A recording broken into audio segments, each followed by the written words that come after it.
Good morning, church family. This is being recorded for Sunday, May 9th, 2021. So, very happy Mother's Day to all of you moms. I hope you have a great day. For all of you who have lost your moms to the enemy of death, I pray that you just have really sweet memories and a lot of great thoughts about your mom on this day. Hope it's a special day for all of you. I'm going to share maybe a bit of an unusual story on Mother's Day. But before I do that, I just want to have a little fun and share with you a couple of other stories. I read the story of a young woman who quit her job so that she could stay home and take care of her baby and raise her baby. In the countless hours of playing peekaboo and other games had kind of begun to take their toll on her. And one evening, she went into her bedroom and hit her bare toe on the dresser. It hurt a lot. She kind of collapsed on the floor, moaning and groaning. Her husband rushed in, and he said, "Where does it hurt?" And through the tears, she kind of sobbed, and she said, "It's the piggy that ate the roast beef." So I'm sure some of you moms have been there where you don't have a real adult conversation for weeks on end, and so you can relate to that.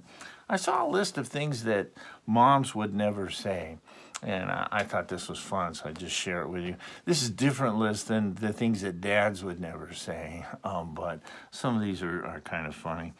Moms would never say, "How on earth can you see the TV sitting so far back?" Right? Yeah, they don't say that one. Here's another one that says, "Let me smell that shirt." Yeah, it's good for another week. Yeah, moms would not say that. Probably would not say, "Go ahead and keep that stray dog, honey. I'll be glad to feed and walk him every day." That's not what my mom said.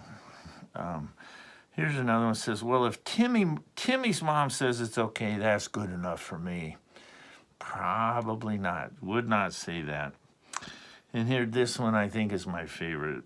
Moms would never say, "I don't have a tissue with me, just use your sleeve." I mean, especially guys, we would go ahead and do that. Linda will ask me if I need a napkin, and I'll say, "No, I got jeans on, I'm fine." So, moms would not say, "Just go ahead and use your sleeve." Well, here's a paraphrase or an adaptation of 1 Corinthians 13, the love chapter. And I thought this was well done, so wanted to share it with you. It goes like this. It says, "If I live in a house of spotless beauty with everything in its place, but have not love, I am a housekeeper, not a homemaker. If I have time for waxing, polishing, and decorative achievements, but I have not love, my children learn cleanliness, not godliness. Love leaves the dust in search of a child's laugh. Love smiles at the tiny fingerprints on a newly clean window. Love wipes away the tears before it wipes up the spilled milk. Love picks up the child before it picks up the toys. Love is present through the trials. Love reprimands, reproves, and is responsive. Love crawls with the baby, walks with the toddler, runs with the child, then stands aside to let the youth walk into adulthood. Love is the key that opens salvation's message to a child's heart. Before I became a mother, I took glory in my house of perfection. Now I glory in God's perfection in my child. As a mother, there's much I must teach my child, but the greatest of all is love." I just thought that was really well done. Well, I want to share a story with you this morning, and I may be crazy. Been accused of that once or twice. Maybe crazy for using this story, but just want you to hang in there with me because I think there's some great lessons from it. Let me start by saying I think motherhood is really messy. It's not always clean and sterile. Babies do absolutely disgusting things from both ends. They do that. They get a little bit older and they can be snot-nosed little grubby things, and moms will still hug them and kiss them and love on them. So motherhood's not always really clean and sterile and all. And the story I want to share with you today is from 2 Samuel 21, and it's not clean and sterile and real pleasant either. But hang in there with me, and we'll all get through it together. So it's really a horrific situation, but again, I think there's valuable lessons from it. The background to 2 Samuel 21 was taking place in the first 8 verses of this chapter. King Saul kind of got overzealous, and he really tried to annihilate the Gibeonites. And that violated a covenant or treaty that Israel had made with the Gibeonites when they came into the land, and they just agreed not to do harm to the Gibeonites. Saul violated that right and left, really tried to annihilate them, wipe them out totally. The result of that was God brought a famine on Israel that was 3 years and lasted for 3 years.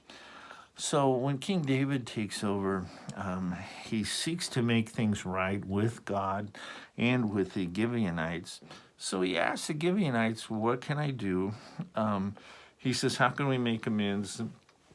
And when he says specifically, what can I do for you? The Gibeonites reply with a request for 7 of Saul's descendants to be turned over to them, to be killed, to be executed. And so David agrees to do that. In 2 Samuel 21, in verse 9, it says this. It says, he handed them over to the Gibeonites, who killed and exposed them on a hill before the Lord. All 7 of them fell together. They were put to death during the first days of the harvest, just as the barley harvest was beginning. So they request for 7 of Saul's descendants to be turned over so that they can be killed, deciding that would make everything right. And David agrees, and that's carried out. And folks, that's the pleasant part of the story, okay? From here on, it gets considerably worse in many ways. So those 7 men are executed, we know from other things said, on a hill about 3 miles south of Jerusalem. So here's the rest of the stories. You might want to kind of fasten your seatbelts. And by the way, again, happy Mother's Day to all you moms. Look at verses 10 through 14. And there's an incredible mother here, and that's the point that I want you to hang on to. Rizpah, daughter of Aiah, took sackcloth and spread it out for herself on a rock. From the beginning of the harvest till the rain poured down from the heavens on the bodies, she did not let the birds of the air touch them by day, or the wild animals by night. When David was told what Aiah's daughter Rizpah, Saul's concubine, had done, he went and took the bones of Saul and his son Jonathan from the citizens of Jabesh Gilead. They had taken them secretly from the public square at Bethshan, where the Philistines had hung them after they struck Saul down at Gilboa.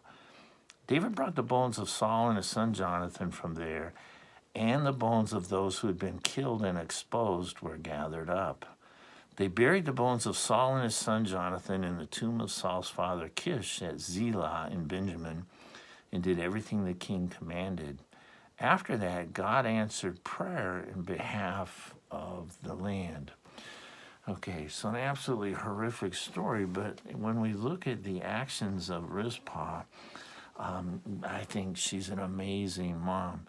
Rizpah guards her son's bodies for what ended up to be something like 5 to 6 months. She spread sackcloth on a rock. That's not overly comfortable.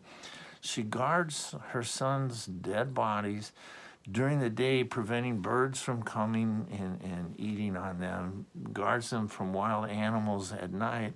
I'm not sure when she slept, and a lot of times for moms, sleep is really overrated. But she watches the horror of her son's decomposing, deteriorating from healthy, viral young men who had just been killed to skeletons. Now, I don't want to describe that anymore. That's a horror story for sure. to be right next to them, to be that close, to watch that process take place, it is horrid, absolutely terrible.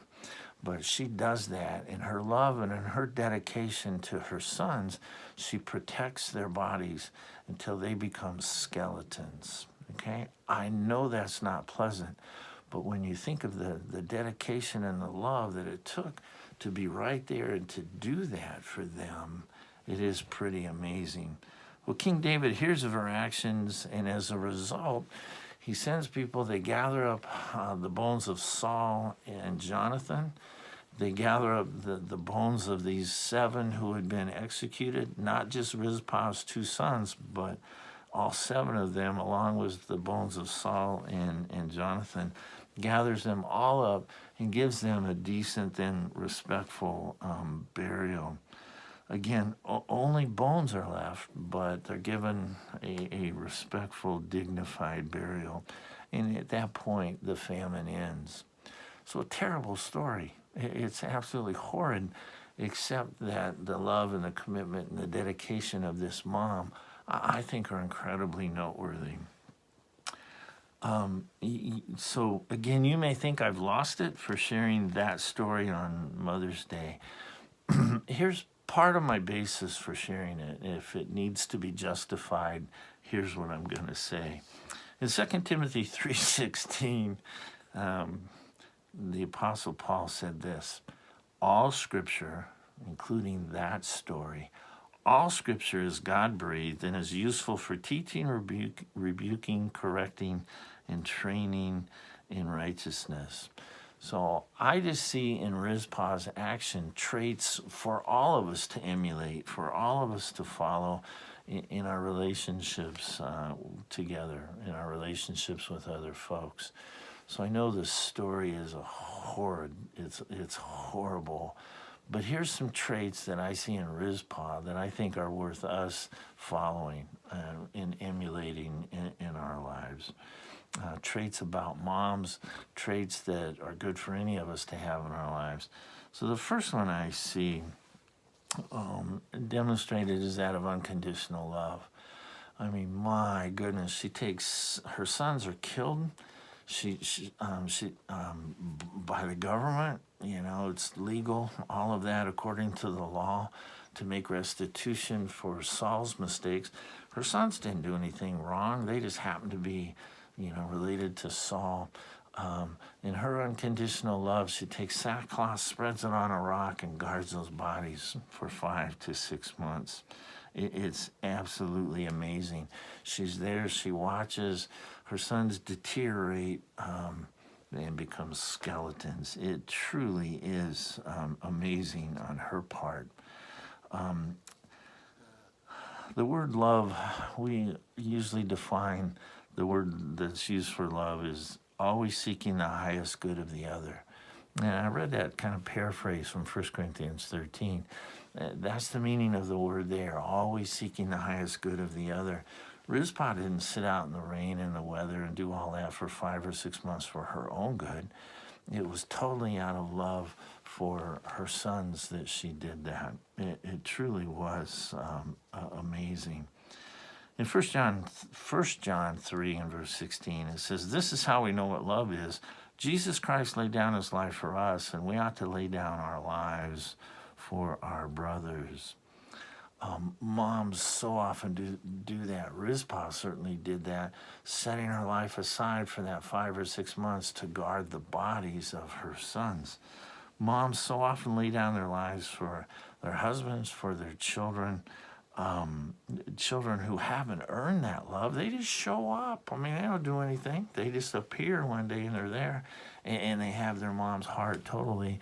And moms are so willing to give so much. That's just their DNA. That's just how they're made. I think you can probably think of ways that your mom demonstrated that unconditional love to you. I used to visit in the prison in Dixon regularly. In the visiting room, you couldn't really tell who were inmates and who weren't because everybody wore street clothes, but you could kind of catch on as you looked around. And there were all these adult men, and for a while, adult women were there as prisoners. And you saw parents and saw moms just demonstrating that love, just being accepting, just being there to support and to encourage. I went in one day and saw a couple that I knew, and they were thoroughly embarrassed. And I said, hey, nothing that takes place here leaves this room. I'm not going to go around telling people that I saw you here or that your daughter's a prisoner. None of that's going to happen. And then they felt better. But they were just there showing unconditional love. Their daughter had made mistakes, committed crimes, had been convicted, was there, and they were demonstrating that unconditional love. Can't think of much better unconditional love than Rizpah showed in what she did. I read this story of a teacher in teaching math, and she told the children, she said, we're going to deal with fractions. And she said, I'm going to give you a story problem, and I want you to tell me the answer. She says, the mom bakes a pie, and there's the mom and dad and 5 children in the family, so there's 7 altogether in the family. So if you were one of those children, how much pie would you get? And she's looking for a fraction. So one little boy raises his hand, and he says, I would get 1/6 of that pie. And the teacher said, I don't think you fully understand or fully know your fractions yet. He says, no, I know them well. He says, you don't know my mom. He says, my mom would say she doesn't want a piece of pie. I would get 1/6. So many moms are that way. I remember Linda talking about thinking that her grandma really loved the chicken neck. And I don't think they put the chicken necks in anymore, and I don't want to know what they do with them, to be honest. But she said her grandma always ate the chicken neck, and there's not a lot of meat on that. That's not the best piece of chicken for sure. Found out later her grandma just said, no, that's usually all that was left. So her grandma was putting everyone else first, just showing that love in that way. And moms do that so often. So Rizpah showing that unconditional love by guarding her son's bodies through that entire. And the second point is that Rizpah just provides protection for her son's bodies. Night and day for 5 or 6 months. It's an incredible effort on her part. We often hear stuff about you can't get between a mama bear and her cubs. It's true about humans too. There are times if mama thinks you're gonna hurt her babies, you better look out, because it can become pretty intense rather quickly. Well, moms protect their children by teaching them a lot about dangers. They're taught about the dangers of things that are hot or cold. They're taught not to play too close to the street. As they get older, they're taught about choosing the right kinds of friends. There's those conversations that are had about drugs or sex or all sorts of things that moms try and protect their children from. There's the emotional protection that they get because they're given hugs and those kinds of things. So moms provide lots of wonderful protection. In 1 Thessalonians 2, verse 6 and 7, Paul said this. He said, as apostles of Christ, we could have been a burden to you, but we were gentle among you like a mother caring for her little child. So Paul just says, hey, we protected you in a sense. We loved on you like a mom does a young child. A third point that I see in Rizpah and in that example in guarding her son's bodies is that of sacrifice. And, oh, man, could we say a ton about the sacrifice that moms make. They sacrifice so much more than just hot meals or time or sleep or every ounce of their energy.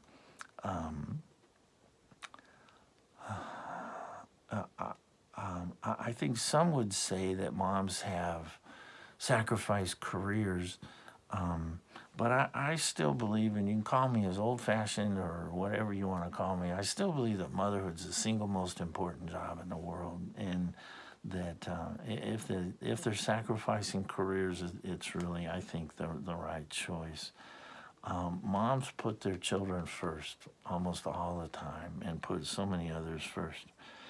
In Philippians 4:18, Paul says, I've received full payment and even more. I am amply supplied now that I've received from Epaphroditus the gifts you sent. They are a fragrant offering, an acceptable sacrifice pleasing to God. So Paul says, things that were given in sacrifice, and he really appreciated them. In Romans 12:1, it says, therefore I urge you, brothers, in view of God's mercy, to offer your bodies as living sacrifices, holy and pleasing to God. This is your spiritual act of worship. Well, all of us, not just moms, but all of us are called to sacrifice. The world is abundantly full of what's in it for me. But moms model something totally different. It's what can I do for you? How can I give? What can I sacrifice on your behalf? So Rizpah demonstrates that wonderfully well in a horrid situation as she sacrifices all her time and efforts for her sons.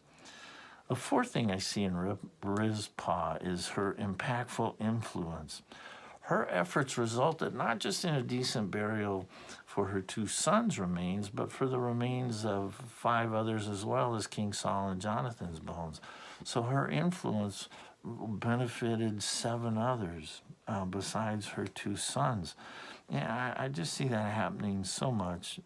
In the Sermon on the Mount, Jesus said to us as believers, he said, you're the light of the world. A city set on a hill cannot be hidden. And so often as moms, you have that influence of your love impacting many around you. How often is there that one house in the neighborhood that all the kids want to go to? There's that one house where there's all kinds of smiles and there's hugs and there's love and there's acceptance, and sometimes there's cookies, and often there are boundaries. You can go so far, but if you go farther, you're in trouble, and the kids know that when they come there, and I think they appreciate that and like that. And the kids in the neighborhood don't want to disappoint that one mom in that one house, because her influence is not just her own children, but it spreads to others.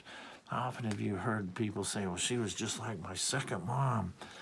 So moms so often have influence that spreads to others as well. I think Rizpah's influence was impactful for others, just not just her 2 sons. And then lastly, there's a rewarding that comes. In Rizpah's situation, the famine ended because David, made things right. I don't know how we enumerate the rewarding that moms get, but I thought of Jesus' words in Matthew 6:4 and verse 18. Jesus talking about giving. He says, so that your giving may be in secret, then your Father who sees what is done in secret will reward you. And in verse 18, he's talking about fasting. He says, so that it will not be obvious to men that you're fasting, but only to your Father who is unseen. And your Father who sees what is done in secret will reward you. So again, moms do so many things quietly without all kinds of fanfare, done in secret. How do we enumerate the rewards of moms? It's more than just hugs and sloppy wet kisses from little ones. It's more than homemade cards or letters or a simple thank you that's said. I think it's hard to quantify her fulfillment and her satisfaction in being a mom and in just doing for others. But God, I believe, rewards moms for their efforts in all that they do. One day, Lynn and I were in a gift shop, and we saw a towel that we took a picture of it to show to our daughter, Hannah, because I just thought it was kind of cute. And it said, behind every good kid is a mom worried about screwing it up. I really think that's true. Moms worry about messing it up. But through God's grace, so often moms do an absolutely tremendous job. So I hope through a horrid story, it's been a blessing to you to think about these traits of Rizpah, the unconditional love, providing protection, sacrifice, and impactful influence, and then the rewarding that comes. Moms, I hope it's been a blessing to you to hear that. I know it's an unusual story for sure. I just think Rizpah was persistent. She persevered through all of that. She was bold. She was courageous. And the reward was good. She's just an incredible example, I think, as a mom through a horrid story, through a horrid situation. Well, moms, I really hope you have a joyous day. I pray comfort for those of you who have lost your moms to the enemy of death. Pray that Jesus will come soon and that we can all be back together. So again, a very happy and blessed Mother's Day to all of you. Hope this story is an encouragement and a help to you. And look forward to all being together again, I hope, very, very soon. So God bless each and every one of you. Bye for now.